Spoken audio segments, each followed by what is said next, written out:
आप देख रहे हैं आपका अपना Hindi news channel BS nation. दोस्तों, राष्ट्रीय व्यापारी सेवा संघ ने भाजपा के राजन नाइक और स्नेहा दुबे को दिया अपना समर्थन। नमस्कार दोस्तों, BS नेशन में आपका स्वागत है। यहाँ पर विधानसभा के चुनाव हो रहे हैं। 132 नालासोपारा से राजन नाइक बीजेपी के उम्मीदवार हैं महायुति के, और वसई से 133 विधानसभा से स्नेहा दुबे पंडित उम्मीदवार हैं बीजेपी की महायुति की। तो आज हम बात कर रहे हैं, हमारे साथ विराजमान है विशाल जोशी, जो कि राष्ट्रीय व्यापारी सेवा संघ के अध्यक्ष हैं। उन्होंने इन दोनों कैंडिडेट को अपना समर्थन दिया है। तो हम जानना चाहेंगे विशाल जोशी से कि क्या वजह है कि इन कैंडिडेट को बीजेपी को उन्होंने समर्थन दिया है। नमस्कार देवेंद्र जी, आप सबको पता है कि राष्ट्रीय व्यापारी सेवा संघ ऐसा संघ है जो व्यापारियों की से जुड़ी हुई समस्याओं को निवारण करने के लिए काम करती है। और ये भी स्पष्ट है कि 30 बरस से यहाँ पे जो स्थानिक जो MLA रहे हैं, उन्होंने अब तक वसई विरार में स्पेशली व्यापारियों की समस्याओं पे कभी ध्यान नहीं दिया।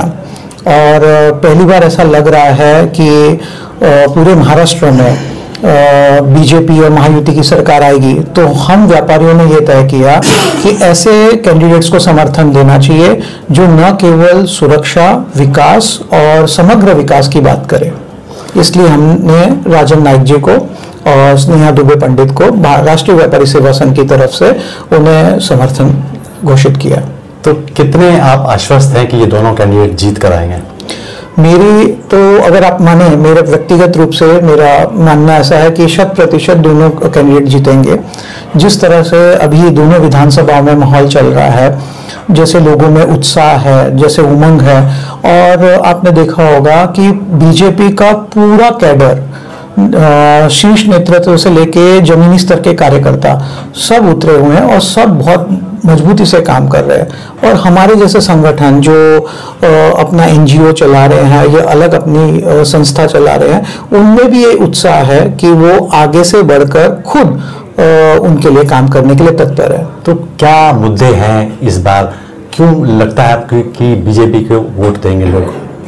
देखिए, जैसे आपको स्पष्ट है, पूरे देश के अंदर एक नारा बहुत स्पष्ट है, बटोगे तो कटोगे। एक तो ये वजह है सुरक्षा ऐसी चीज है कि अगर आप सुरक्षित रहेंगे तो तरक्की कर पाएंगे। तरक्की बेईमानी है अगर आप सुरक्षित नहीं है। आपका उदाहरण आपने देख लिया है कि बांग्लादेश में अभी कैसे हुआ, उससे पहले आपने जम्मू कश्मीर का एग्जाम्पल देखा, सियालकोट का देखा जब बंटवारा हुआ था, अनेक उदाहरण है। तो सबसे पहला मुद्दा तो है सुरक्षा। सुरक्षित माहौल में ही आदमी विकास कर पाएगा। दूसरा मुद्दा है कि विकास करने के लिए जो आपको भरोसा मिलना चाहिए। अभी इससे पहले जो 30 साल से यहाँ से MLA थे, वो उनके जो 2 या 3 MLA हर बार चुन के आते थे, तो 2 और 3 MLA महाराष्ट्र में कोई नीति निर्धारण नहीं कर सकते। जिसकी सरकार होगी वो ज्यादा से ज्यादा उन्हें समर्थन दे सके। मगर अगर यहाँ के MLA होते हुए भी अगर ये यहाँ के मूलभूत मुद्दों को अगर उसका निवारण नहीं कर सकते, उसका समाधान नहीं दे सकते, तो हम जैसी जनता जो यहाँ पे इतने बरसों से रह रहे हैं, यहाँ के निवासी है, हम किसका दरवाजा खटखटाए? तो हम सभी व्यापारियों ने या आम जनता का भी एक ऐसा मत है कि ऐसे कैंडिडेट को चुन के लाओ जो हमारी बात विधानसभा में मजबूती से रख सके और हमारी जो समस्याएं हैं उसका निवारण ला सके। तो आप व्यापारी संघ से जुड़े हैं, तो व्यापारियों की क्या समस्या है जो हल नहीं हुई आज तक? व्यापारियों की तो ऐसी समस्या है, जैसे मैं आपको एक एग्जांपल दूंगा कि वसई विरार में व्यापारी केवल एक दुधारू गाय है जिसका दूध सब दूध लेते हैं, मगर उसकी रक्षा की, उसकी देखभाल की जिम्मेदारी कोई लेना नहीं चाहता। व्यापारी अपने बलबूते पे व्यापार करता है, इन्वेस्टमेंट करता है, रोजगार देता है, एम्प्लॉयमेंट जनरेट करता है, सबसे ज्यादा टैक्सेशन भी देता है, मगर उसको नॉर्मल जो सुविधाएं हैं वो भी प्रदान नहीं होती है। नॉर्मल सुविधाएं के अंदर क्या आती है? सबसे सुना होगा आपने, रोड है, पानी है, कचरा है, स्वास्थ्य मुद्दा है, उसके बाद में एजुकेशन है। और यहाँ पर इंडस्ट्री ग्रो होगी, वहाँ पे हॉस्पिटल जैसे ESIC के हॉस्पिटल है या फिर कामगार हॉस्पिटल है, ये जरूरी मुद्दे हैं जिसपे आज तक उन्होंने कभी कोई ध्यान नहीं दिया। और ऐसे विधायक किस काम के, जिनको जो वार्षिक उनको आवंटन होता है, जो उनका खर्च होता है 5 करोड़ का, वो 5 करोड़ भी अगर आप जनता के अंदर अपने विधानसभा में खर्च नहीं कर पाए, तो मुझे नहीं लगता कि ऐसे विधायक हमारी समस्याओं पे कभी ध्यान दे पाएंगे। लेकिन अभी 2009 में विवेक भाव पंडित आए थे, बड़ी मुश्किलों से चेंज हुआ था, परिवर्तन हुआ था, तो तब क्या लगा था आपको? तब कुछ समस्याएं समाधान नहीं हुआ? नहीं, ऐसा है कि भले ही यहाँ से 2009 में विवेक भाव पंडित अपने खड़े हुए और जीत के भी आए, मगर उनकी स्थिति भी वही थी कमोबेश कि वो यहाँ से तो जीते मगर सरकार वहाँ पे कांग्रेस और एनसीपी की थी।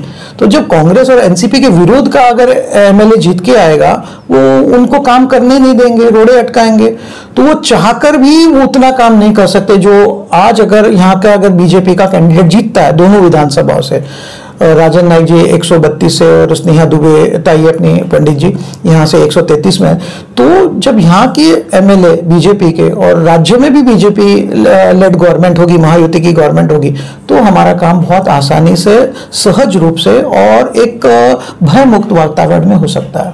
अभी वसई में बीजेपी है और दूसरी तरफ शिवसेना, उद्धव ग्रुप भी है और तीसरी तरफ अलग लोग भी लगे हुए हैं और नारासोपारा में भी कई पार्टियां खड़ी हुई हैं। इस बार तो लगता है 10-11 कैंडिडेट खड़े हुए हैं अलग अलग। तो क्या लगता है उसका फायदा किसको मिलने वाला है? निश्चित तौर पे फायदा बीजेपी और महायुति को ही होगा, क्योंकि आपने देखा होगा कल आपने संजय राउत का बयान सुना। संजय राउत ने जिस हिसाब से कहना शुरू किया कि सब व्यापारी चोर है और वो लोगों को झूठ बोलते, फंसाते, धोखा देते, तो भाई अगर व्यापार ही चोर है तो ये पूरे महाराष्ट्र की अर्थव्यवस्था किसके ऊपर चल रही है? व्यापारी अगर व्यापार नहीं करेगा, एम्प्लॉयमेंट जनरेट नहीं करेगा, इनकम जनरेट नहीं करेगा, टैक्स नहीं देगा, तो सरकार चलेगी कैसे? और उन्होंने तो पूरे के पूरे व्यापारी वर्ग को ही चोर बता दिया। तो ऐसे में व्यापारी वर्ग भले ही उनको स्पष्ट रूप से ना बोल पाए, मगर अंदर उन्होंने धार लिया है कि ऐसे नेताओं को वोट नहीं देना है, ऐसी पार्टियों को वोट नहीं देना है जो हमारे वोट के बल पर सत्ता में आते हैं और हमको ही नकार देते हैं और हमें ही बुरा भला कहते हैं। तो ऐसे लोगों को वोट देकर, ऐसे पार्टियों को वोट देकर हम हमारा मत क्यों खराब करें? अभी बीच में पहले भी मुलाकात आपसे हुई थी, तभी राजीव पाटिल का नाम चल रहा था बीजेपी में शामिल होने का और वो कैंडिडेट बनने वाले थे। तो क्या लगता है कि बीजेपी में अगर नहीं आए राजीव पाटिल और नाइक साहब इलेक्शन लड़ रहे हैं उस सीट पे, तो क्या फर्क पड़ रहा है उससे? नहीं, मुझे नहीं लगता ऐसा है, क्योंकि बीजेपी एक कार्डर बेस्ड पार्टी है। आप यहाँ पे देख लीजिए कि किसी को भी उम्मीदवार बना दें, बीजेपी के जो कोर वोटर है वो हमेशा चुनाव चिन्ह देख के वोट देते हैं। आप ये ऐसे देख लेंगे कि अगर 100% अगर मतदान बीजेपी को होता है, उसमें से 80% मतदाता पहले से ही तय कर चुका होता है कि मुझे बीजेपी को वोट देना है। 20% के अंदर 10% जो वीविंग वोटर्स होते हैं, जो एंड तक इंतजार करते हैं कि भी कौन जीत रहा है, कौन हार रहा है, उसके ऊपर, और 10% वोटर जो है वो पर्टिकुलर आपके उम्मीदवार को देख के वोट डिसाइड करते हैं। तो आपको क्या लगता है कि कितने वोटों से? मुझे तो स्पष्ट बहुमत दिखाई दे रहा है। और यहाँ तक जिस हिसाब से यहाँ पे त्रिकोणीय मुकाबला है, वसई की बात करता हूँ, जहाँ पे विजय पाटिल स्थानिक उम्मीदवार है कांग्रेस की तरफ से, हितेंद्र ठाकुर है यहाँ पे जो बहुजन विकास आघाड़ी है, और नेचुरली बीजेपी की तरफ से स्नेहा ताई दुबे है। तो अब आप ये देख लीजिए कि 2 राष्ट्रीय दल है और एक स्थानिक पार्टी है, तो कंपटीशन अच्छा है और वोटर डिसाइड करेंगे। 23 तारीख को रिजल्ट आएगा, तब पता चलेगा कि क्या। मगर जहाँ तक कि संभावना की बात है, प्रचंड संभावना है, और मैं तो अगर मेरा व्यक्तिगत रूप माने तो मैं आश्वस्त हूँ कि स्नेहा दुबे पंडित जरूर जीतेंगी। बहुत बहुत धन्यवाद VS नेशन से बात करने के लिए। पंचनामा में धन्यवाद। धन्यवाद। हमारी ये रिपोर्ट अच्छी लगी हो तो हमारा चैनल सब्सक्राइब करें, लाइक करें, शेयर करें और बेल आइकन दबाना ना भूलें।